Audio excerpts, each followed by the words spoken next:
Good morning, ladies and gentlemen. I thought it might be helpful just to say a couple of words about who I am. I'm a faculty member at the Open University in the UK, which is a very large distance learning university. It's the largest university in Europe, although quite modest in comparison to many institutions in India. I work on teacher education. I've been directing projects in many parts of the world, so I'm going to draw on that experience in the few words I'm going to share with you today. But I'm going to focus most of my presentation on work we're leading here in India in collaboration with the Government of India. I want to pick up on some themes that have already been mentioned by colleagues also on the panel. And to start by talking about quality education. As a global community, many of us are currently engaged in reflecting on progress towards the Millennium Development Goals. Those goals were set at the turn of the century with targets for next year, 2015. We've made huge progress, but we haven't made as much progress as we'd like to have made. And it's becoming increasingly obvious that the key issue is not so much access to education, but the quality of education. The quality of the learning experiences that are made available to our children and young people in schools or other educational institutions. This is true whether you're talking about schools in India, in Africa, in the US, or even back in the UK where I live. And one of the factors that really influences the quality of the learning experiences is now acknowledged to be teachers. I'm sure many of you are teachers. I too was a teacher for a long time in London schools. Across the world, people are now, maybe somewhat belatedly, turning attention to teachers. And people are saying that no education system can be better than the quality of its teachers. That's been said by bodies such as UNESCO, in various very high-profile McKinsey reports, by Arne Duncan, who's Obama's Secretary of State, and also by many colleagues here in India. We need to pay more attention to the quality of our teachers and the teacher training that we offer them. But I'd like to suggest that many teachers have had lots of training already. Many teachers are quite saturated with training. We have initiated and delivered training programs. In the UK, we've had a massive program called the National Strategies. In the US, they've got a very big program, No Child Left Behind. And here, very large numbers of your teachers have had a lot of training under SSA. But we haven't seen the kinds of improvements that we need to see in classrooms to ensure that all our children reach their potential. So I'd like to suggest that we need to have a new architecture for teacher education. We need to start thinking about teacher education in a different way, drawing on some of the ideas that previous speakers have talked about. We need to be thinking that teacher education is at scale. As the colleague said a few minutes ago, we're not talking about teacher education here maybe for 10 teachers, 10 student teachers, but for hundreds of thousands of teachers. We need to make sure that teacher education is congruent with national policy frameworks, but is locally relevant. It needs to make sense to the teacher in their classroom, in their community. We need to harness those technology platforms that are increasingly becoming ubiquitous and open content. I was really excited to hear about the developments around Creative Commons licensing earlier this morning. I think open content offers us huge potential for giving access to innovative materials for teachers. And we need to focus down on the things that matter, which are teachers' classroom practices, their pedagogic skills, and their capabilities. Teachers often have in my view, too much theory and not enough opportunities to relate that theory to the practice of their own classroom and schools. So the classroom needs to become the site of much of their learning. So here in India, I am working on a project with many colleagues here. It's a collaborative project called TESS India. It's led by my own institution, the Open University, working alongside the Indian government. And we would like to suggest that this is one such innovative, scalable, sustainable response to the challenges of teacher education. At the heart of the TESS India project or programme are open educational resources, materials, text materials and video which have been produced under Creative Commons licenses. So they are freely available. Anybody can take them, adapt them, change them, use them in their programs how they want. We are creating these materials for elementary teachers and for secondary teachers in the key subject areas, mathematics, science and language, including English and language and literacy.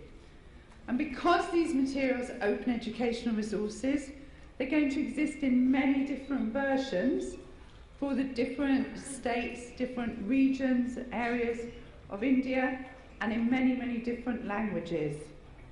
And that's what we're going to do in the programme to start off with, but there's a potential that they can be taken and adapted and translated further into many more languages and contexts. Initially, as you'll see on the slide, we're working in 7 focus states.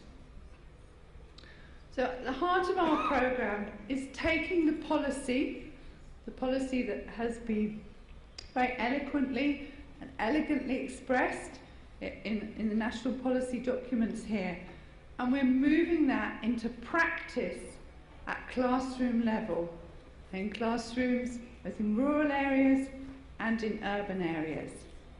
We're doing that through the use of these open materials which put teachers at the heart of the materials, teacher learning in their classrooms where they undertake activities with their own children which enable them to learn. So they learn through participation activities in their own classroom. We would suggest that this really enhances teacher agency. It attempts to maybe give back some professionalism to many teachers and diminishes teacher isolation. I've just come from a workshop in Lucknow earlier this week where one of the teachers in our workshop was from a rural school in MP. Many of you will know about schools like this. You may even work with the people in those schools. 90 children, 1 room, classes 1 to 5.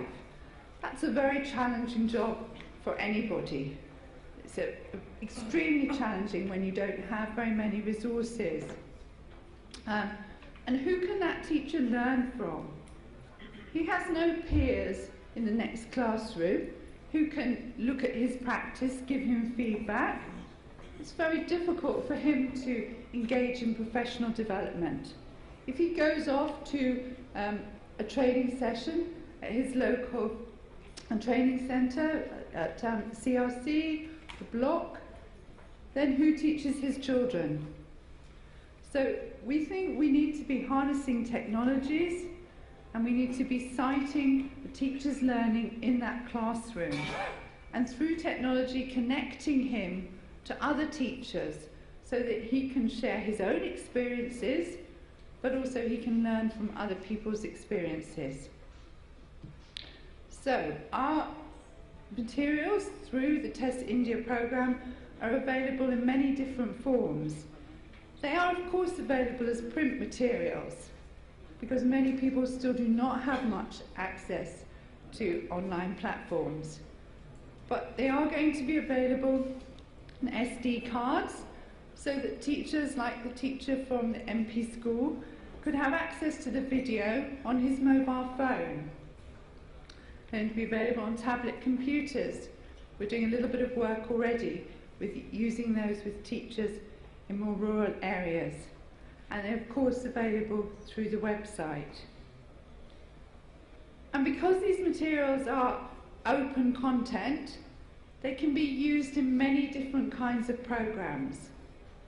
For me, they're a bit like a jewellery box with lots of different beads in there. Or for those of you who used to have Lego bricks when you were little, they're like having a big box of Lego.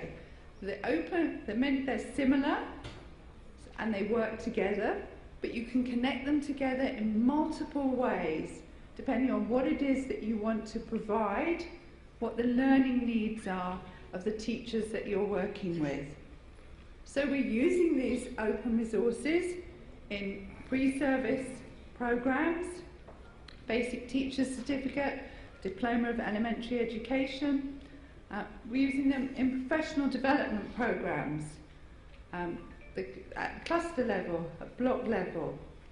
And we would suggest that in the latter case, use of these materials is really working to strengthen the academic role of the colleagues who are working in those blocks and clusters.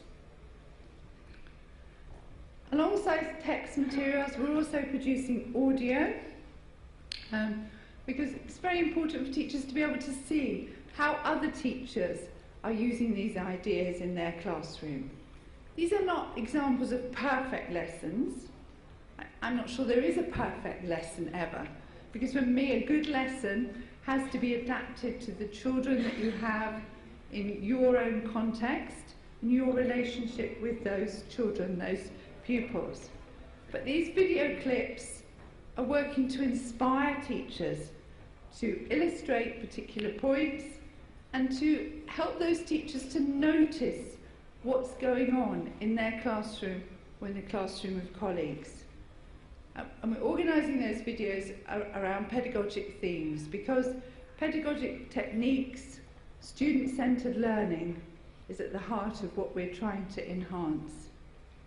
The photograph there actually was taken only yesterday in Lucknow, where we've been working with some teacher educators who have these little tablet computers where they have all the Test India materials.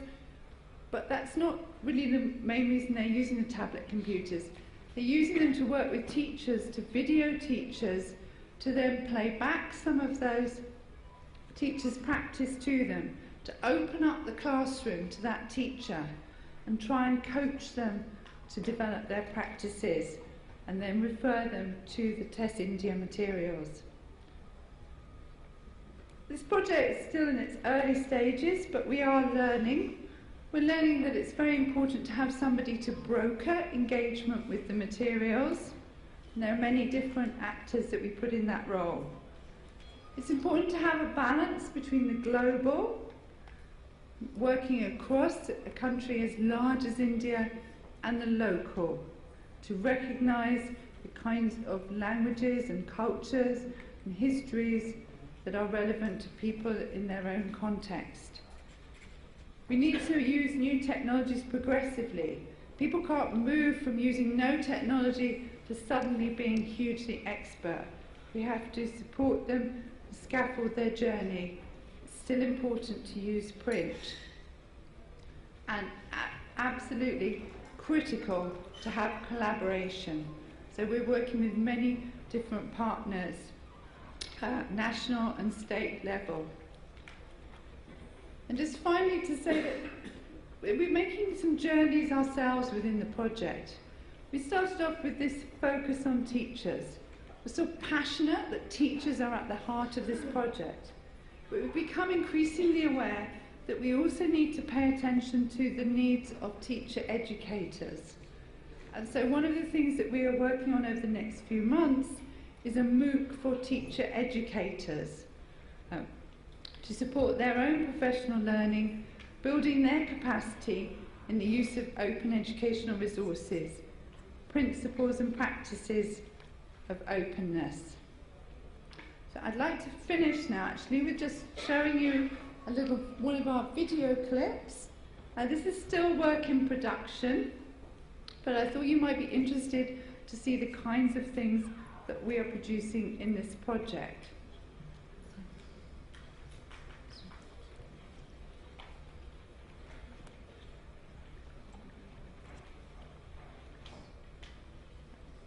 Just to say that this is शिक्षक गणितीय कथन के set को हमेशा सच, कभी-कभी सच या कभी नहीं सच के आधार पर अपने विद्यार्थियों को एक समूह में पता लगाने के लिए कहते हैं। इसके बाद विद्यार्थियों को यह सिखाने के लिए कि एक गणितज्ञ को अपना विचार स्वीकार करने से पहले तर्क शक्ति से उसे साबित करना होता है। उन्हें आपस में तर्क वितर्क करके काम करने के लिए कहा जाता है। आज हम लोग गणित के क्लास में एक मैथमेटिशियन के रूप में अपने आप को एक गणितज्ञ समझेंगे। गणितज्ञ क्या करता है? किसी चीज के बारे में सोचता है, तर्क करता है, तो वो आपको करना है। और तब आपके पास ये 5 स्टेटमेंट लिखा हुआ है, ये 5 गणितीय कथन है।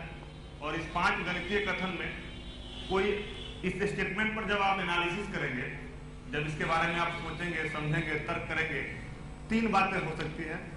क्या क्या होंगे?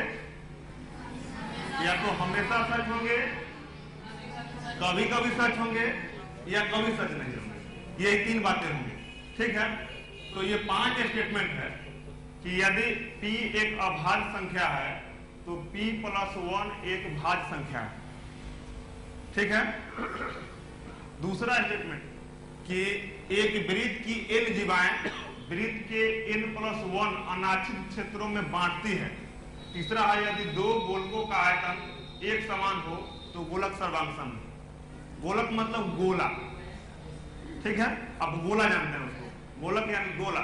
तो यदि 2 गोलकों का आयतन एक समान हो तो गोलक सर्वांग है। चौथा, एक त्रिभुज का केंद्रक त्रिभुज के अंदर स्थित होता है। और 5वां है अभाज्य संख्याएं असीमित है। इसको पहले लिख लीजिए, आप अपने कॉपी पर इसको नोट किया जाए।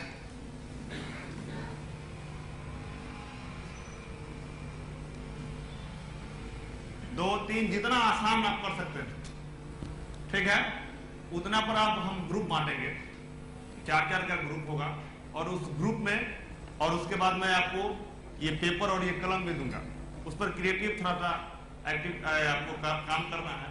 और फिर इस ग्रुप में इस चीज को चर्चा करके आपको ये बताना है कि क्या हो सकता है, व्हाट हैपन, क्या हो सकता है। एक मैथमेटिशियन के रूप में आप एनालिसिस करेंगे। विद्यार्थी एक साथ अच्छी तरह से काम कर सकें, इसलिए उन्हें एक बड़ा कागज का पन्ना दिया गया है। प्रत्येक समूह को अपने सामूहिक विचारों को लिखने के लिए एक नेता नियुक्त करने के लिए कहा गया है। यदि एक अभाज्य संख्या है तो p + 1 एक भाज्य संख्या होगा। भाज्य संख्या होगा नहीं, हो भी सकता है, ना भी हो सकता है। जैसे 1 = 2 3 एक आंसर ये होगा। अभाज्य संख्या वैसे फिर 3 लेंगे, अभाज्य संख्या 3 होगा, 3 लेंगे तो इसमें 3 फिर। Always good, I think, to end with the students who are at the heart of all our work in education. Thank you very much.